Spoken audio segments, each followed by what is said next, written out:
देखिए जैसे आपने भी भगवान शंकर का जिक्र किया, तो भगवान शंकर के बारे में मैं साफ कहूं तो वैसे तो कई लोग कहते हैं घर में शिवलिंग नहीं रखना चाहिए, लेकिन जो लोग रखते हैं या जो मंदिरों में जाते हैं, बच्चों को ले जाते हैं, तो वो समझा नहीं पाते कि हम किन की पूजा करने के लिए आए। और इसका उपहास मैंने टीवी पर देखा, एक व्यक्ति बैठ करके बड़ी अभद्र भाषा में बात कह रहे थे। उन्होंने कहा आप हंसते हंसते उपहास उड़ाते उड़ाते कि अरे भाई आप लोग लिंग और योनि की पूजा करते क्यों हैं, आप क्या समझ है आप लोगों की? आप देखिए, अब यहां पे एक और बात करता हूं। वैसे तो मैं पहले कहना चाहूंगा, चूंकि मैं धर्म का कोई आधिकारिक ज्ञाता नहीं हूं, भाई मैं कोई महामंडलेश्वर पुजारी या वो नहीं हूं, इसके बावजूद अपने जो भी सूक्ष्म ज्ञान है उससे बताने का प्रयास कर रहा हूं। और यह भी हिंदू धर्म में एक बड़ी विचित्रता है, जानते हैं क्या है? आप किसी दूसरे धर्म में पूछिए तो जो अथोराइज व्यक्ति नहीं उसके अलावा कोई इंटरप्रिटेशन नहीं कर सकता। आप पूछिए, कोई कहेगा मौलवी मुफ्ती बारी मुकर्रम ही बोलेगा, आम आदमी नहीं बोलेगा। आर्क बिशप कार्डिनल ही बोलेगा, और नहीं बोलेगा हमारे यहां सब बोलेगा, उल्टा सीधा बोलेगा, बगैर पढ़े हुए बोलेगा, बगैर जाने हुए बोलेगा। यह भी एक हमारी बहुत बड़ी समस्या है। अब आपको बताते हैं, देखिए क्या होता है कि जिन लोगों को उस विषय के बारे में जानकारी नहीं, एक छोटी सी बात कहता हूं, एक अब टेक्नोलॉजी ये आ गई है कि यदि कोई व्यक्ति बैठा है तो उसके जो मेंटल वेव्स हैं उसका ऑरा दिखाई पड़ता है। उसको मैं नाम भूल रहा हूं, एग्जैक्टली वर्ड मेरे दिमाग से निकल रहा है। तो अब यह बात आई कि जब भी कोई व्यक्ति अच्छी मेंटल स्टेट में, आप खुश हैं, तो आपकी तरफ के ऑरा का वाइब्रेशन बड़ा स्मूथ होता है। जब आप दुखी होते हैं तो वो डिस्टर्ब होता है। यहां तक साइंस को दिख गया है। अब इसके आगे यह किया गया कि जब आप ध्यान लगा के बैठते हैं तो ऑरा आपका स्मूथ होने लगता है। स्मूथ होने के साथ पैराबोलिकल होने लगता है। अगर जाकर कहीं चेक करें तो आपको यह दिखेगा कि जब आप कोई व्यक्ति पूर्ण ध्यान की अवस्था में हो, उसका ऑरा लिया जाए तो वो बिल्कुल वैसा ही दिखेगा जैसा कि शिवलिंग के आकार का दिखता है। अब इसीलिए तो मैं कह रहा हूं, और शिव क्या है, ध्यान लगाइए तो वो उसके देवता हैं। इसीलिए शिव जी के पास तीसरा नेत्र है। तीसरा नेत्र किसका है? ज्ञान का प्रतीक है। तीसरा नेत्र खोलते ही क्या भस्म होता है? कामदेव भस्म होते हैं।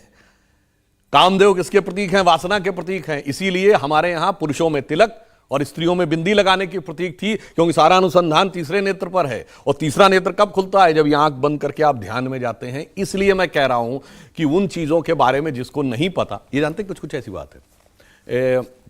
मैंने बचपन में एक फिल्म देखी थी, शायद लेट 60s की थी, ब्लैक एंड व्हाइट जमाने की, भूल रहा हूं। उसमें जितेंद्र एक अशिक्षित व्यक्ति बने हुए हैं। वो ट्रेन में अंदर आते हैं और वो अपना बहुत बड़ा सा एक जो बोरा लादे होते हैं वो चेन पुलिंग वाले उस पर टांग देते हैं। ट्रेन रुक जाती है। अब वो आता है, जो टीटी देखता है, वहां तो पता लग जाता ना किस डिब्बे से ट्रेन खींची गई। आके देखता, कहता ये किसने टांगा? उसने कहा जी मैंने टांगा। कहता इसकी वजह से ट्रेन रुक गई। कहता क्या आप हमको बेवकूफ़ बना रहे हो क्या? जो अपने पेट में इतने सैकड़ों हजारों लोगों को लेकर चलती है वो इसे खींचने से रुक जाती है। इतना बेवकूफ़ हमको मत समझिए। तो ऐसी ही बुद्धि उन लोगों की है। आप किसी से कहिए कि यहां से बटन दबाएंगे, आज से केवल 100 साल पहले, तो आपको न्यूयॉर्क में बात हो जाएगी, तो कहते थे ना इतना बेवकूफ मत समझिए। इसलिए मैं कह रहा हूं ज्ञान का विकास होने दीजिए, तब आपको समझ में आएगा। अब एक उदाहरण दे देता हूं। आज से केवल 60-70 साल पहले आप किसी से कहते दिल्ली में फैक्ट्री चल रही है तो कनाडा में बर्फ पिघल रही, तो कहा जाता है इतने अनसाइंटिफिक हो, इतने बेवकूफ हो, अरे हीट इतने मीटर से आगे नहीं जा सकती और तुम कह रहे हो हजारों किलोमीटर चली गई। आज ग्रीन हाउस इफेक्ट ने यह प्रूव किया है कि हमारे कमरे का आपका एसी भी नॉर्थ और साउथ पोल की बर्फ को पिघला रहा। क्यों? Entire earth is a cosmic unit. अरे उस स्तर तक पहुंचो तो तब तो समझ में आएगा कि यथार्थ क्या है। एक और उदाहरण देता हूं।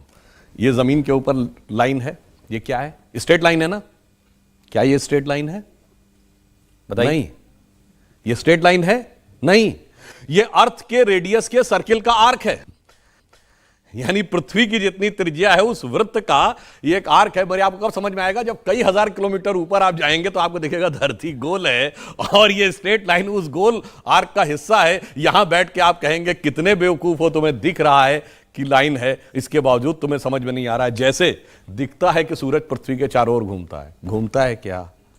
मगर कुछ लोगों को लगता था कि घूमता है और उन्होंने हमें समझा दिया कि वो वैज्ञानिक थे और हम अवैज्ञानिक।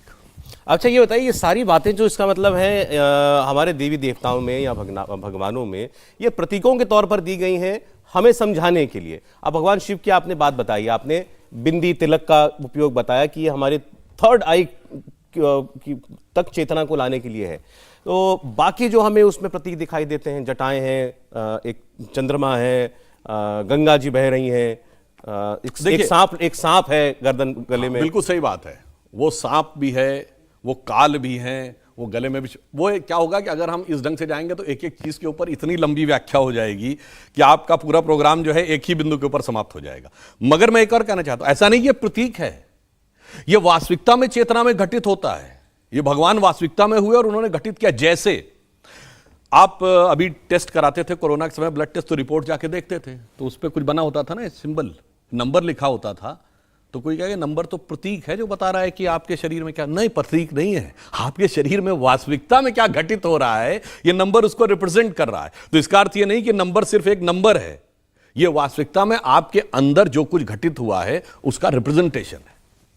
तो इसलिए हमारे सभी जो देवी देवता हैं वो वास्तविक थे, और वास्तविकता में कैसे घटित होता है ये उनके स्वरूप में दिखता है। अच्छा, लेकिन फिर बहुत सारी चीजें ऐसी भी हैं जो हमें दिखाई देती हैं, लेकिन फिर हम उस, जब कोई कहता है तो हम उस पर ऑब्जेक्ट भी करते हैं। मैं जैसे महुआ मित्रा की, मोइत्रा वाली जो कंट्रोवर्सी हुई, उन्होंने मां काली के बारे में जो बोला वो लाना चाहता हूं, किसी पॉलिटिकल एंगल से नहीं, लेकिन जो चर्चा हम आज कर रहे हैं उसमें ये शामिल होती है। इसीलिए उन्होंने कहा कि मेरे लिए मां काली जो है वो एक मीट ईटिंग और अल्कोहल एक्सेप्टिंग देवी हैं, और मैं उनको इस रूप में मानती हूं। लोगों ने भी देखा है कि हाँ, जो उनकी मां काली का जो प्रतीक है उसमें खप्पर भी है, नीचे दैत्य भी पड़ा हुआ है, हाथ में जो है त्रिशूल भी है, सब कुछ है। तो फिर हम इस पर एजिटेट भी हो जाते हैं। तो ये क्या हम अलग अलग तरीकों से इंटरप्रेट करते हैं? देखिए, मैं भी इसमें पॉलिटिकल पॉइंट पे नहीं जाना चाहूँगा। मतलब वैसे तो दिख गया कि काली माँ की स्तुति चुनावी मंच से, और जब चुनाव गुजर गए तो वो मीट ईटिंग गॉडेस हो गई। खैर, वो विषय पे नहीं जाना चाहेंगे।